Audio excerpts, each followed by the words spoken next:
शिक्षा और अवसर प्रदान करने में आपको आपके प्रति सहायक बने। आधुनिक डिजिटल तकनीक, कौशल, स्टार्टअप संस्कृति और नवाचार, ये चीज यदि आप ध्यान में रखते हैं तो आप आत्मनिर्भर भी बनेंगे और साथ साथ दूसरों को भी रोजगार देने का काम करेंगे। किसी भी राष्ट्र की प्रगति उसकी ज्ञान सृजन पर निर्भर करती है। ज्ञान का उपयोग करने वाले, ज्ञान का उपभोग करने वाले समाज का नेतृत्व करते हैं और समाज का नेतृत्व करने के लिए ज्ञान का सृजन करना होता है। इसी उद्देश्य से राष्ट्रीय अनुसंधान फाउंडेशन का प्रस्ताव किया गया और अभी कल मैंने पत्र भेजा है, बात आते कल तक आप लोग के पास आ जाएगा। आप लोग CSR फंड का उपयोग करने के लिए, प्रस्ताव बनाने के लिए हमने एक पत्र भेजा और वो प्रस्ताव इस हिसाब से बनाया जाना है कि उस CSR का प्रयोग महाविद्यालय और विश्वविद्यालय में डायरेक्ट छात्रों के हित के लिए किसी सेंटर की स्थापना करना। मैं अभी राज्य सरकार की बहुत सी बातें आपके तुरंत नहीं बता सकता हूँ, लेकिन इतना कह सकता हूँ कि सरकार की जो योजना है उस योजना में CSR फंड के लिए पत्र जारी हुआ है और भविष्य में सभी संस्थानों के लिए एक योजना बनाई गई है। आपके इस महाविद्यालय को उत्कृष्ट संस्थान के रूप में विकसित करने का पत्र जारी हो चुका है और भविष्य में यहाँ से करने वाले छात्रों के लिए उत्कृष्टता का लाभ मिलेगा।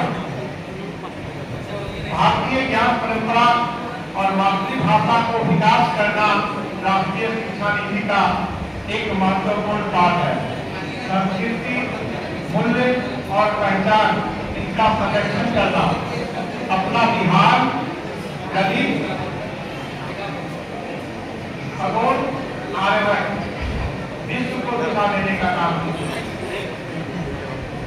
चिकित्सा विज्ञान, दर्शन विज्ञान, भाषा विज्ञान, साहित्य और संस्कृत, इन सबों को विकसित करने का अवसर है। इसलिए भारतीय ज्ञान परंपरा और मातृभाषा को विकास करना और उसको आधुनिकता से जोड़ना और उनको आधुनिकता से जोड़ते हुए रोजगार सृजन की ओर ले जाना, ये कड़ी जोड़ने की जरूरत है। भारतीय ज्ञान परंपरा में हम लोग चिकित्सा के क्षेत्र में देखते हैं तो आयुर्वेदिक में जब बच्चा था, बात होता था, बच्चे सुन रहे हैं, बहुत आवाज आ रही है। जब हम लोग बच्चे थे, आप लोग की उम्र के थे, बीमार होते थे तो देसी चिकित्सा पद्धति करती थी, आयुर्वेद। वो आयुर्वेद तो बंद हो गया। मुझे नहीं लगता है मुजफ्फरपुर शहर में आयुर्वेद का एक आध सेंटर होगा। क्यों बंद हो गया? क्योंकि हुए हैं हम और हमारे बुजुर्ग जितने हैं उनका तो भविष्य बन गया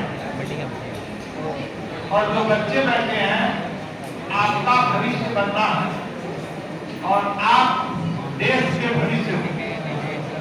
आपका भविष्य बनना है और आप देश के भविष्य हो। इसीलिए आपको चाहिए कृत्रिम बुद्धिमत्ता, machine learning, data science, robotics और डिजिटल प्रौद्योगिकी का आप अध्ययन करें, क्योंकि जब तक आप सीखने की कला, सीखने की क्षमता, अनुकूलनशीलता, नेतृत्व, संचार, कौशल, इन सबों को अपने जीवन में नहीं अपनाएंगे तो आप आगे नहीं बढ़ पाएंगे। जीवन में सफलता का मतलब केवल शिक्षा में अंक पाना नहीं है, बल्कि आपकी जिज्ञासा, आपका परिश्रम, आपका अनुशासन और लगातार सीखने की प्रवृत्ति, ही आपको आगे ले जाने में काम कर सकती है।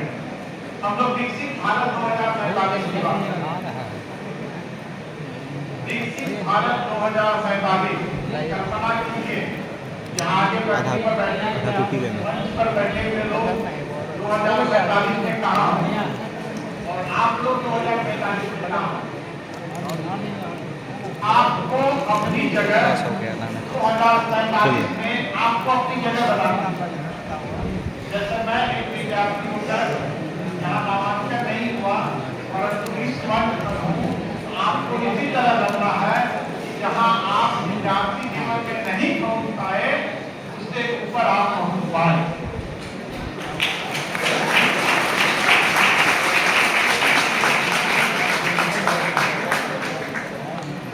इस प्रगति सिंह महाविद्यालय की 127 वर्ष की यात्रा का एकमात्र संदेश है कि हम अपने इतिहास से सीखें और भविष्य का निर्माण करें और इसी से हमारा बिहार और हमारा राज्य आगे बढ़ेगा।